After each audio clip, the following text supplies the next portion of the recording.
আলীরে পরবর্তী সাহাবায়ে কেরাম জিজ্ঞেস করছে, আলী আপনি তো জানতেন ওরা আয়েশা নবীকে তালাশ করবে, জানতেন না? কয় হ্যাঁ জানতাম। তা আপনারে না পাইলে যে এই নবীজিকে না পাইলে আপনারে ফাইয়া যে কটা পিটাইবে, এটা কি মিথ্যা কথা? আপনি এটা বুঝেন নাই যে যখন দেখবে যে নবী নাই আর ওই জায়গায় আপনারে পাবে কেমন মাইটটা হবে, আপনি এটা বুঝেন নাই?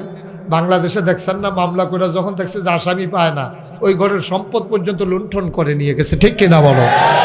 দলীয় ক্যাডার যারা, তারা মানুষের উপরে নির্যাতন তো করেছেই, পুলিশ বলো দলীয় ক্যাডার বলো, ওরা ওই মানুষগুলোর, নির্যাতিত মানুষগুলোর, নিপীড়িত মানুষগুলোর অত্যাচার করতে না পেরে তাদের গরু নিয়ে গেছে, ছাগল নিয়ে গেছে।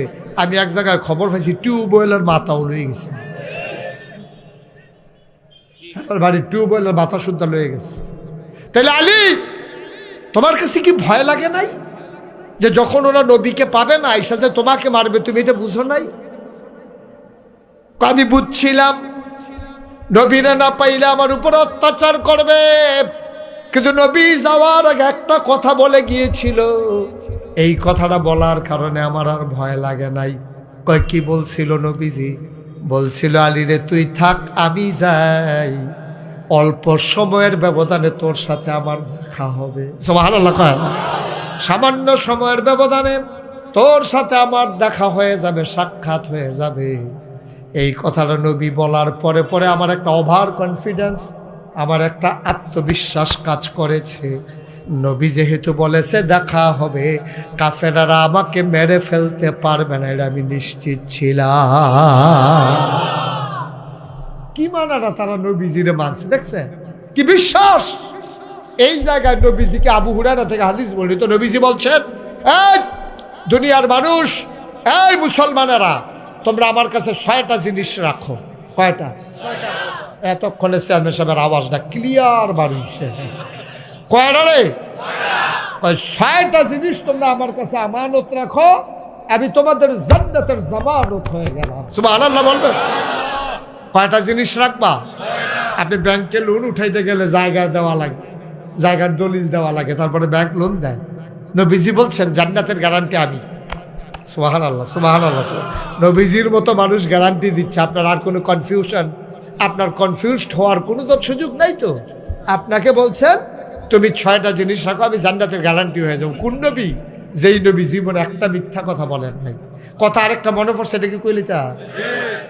হ্যাঁ বললে বলে, হ্যাঁ আমিন কর।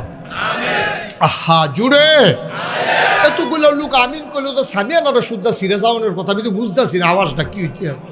সবাই কোন আমিন।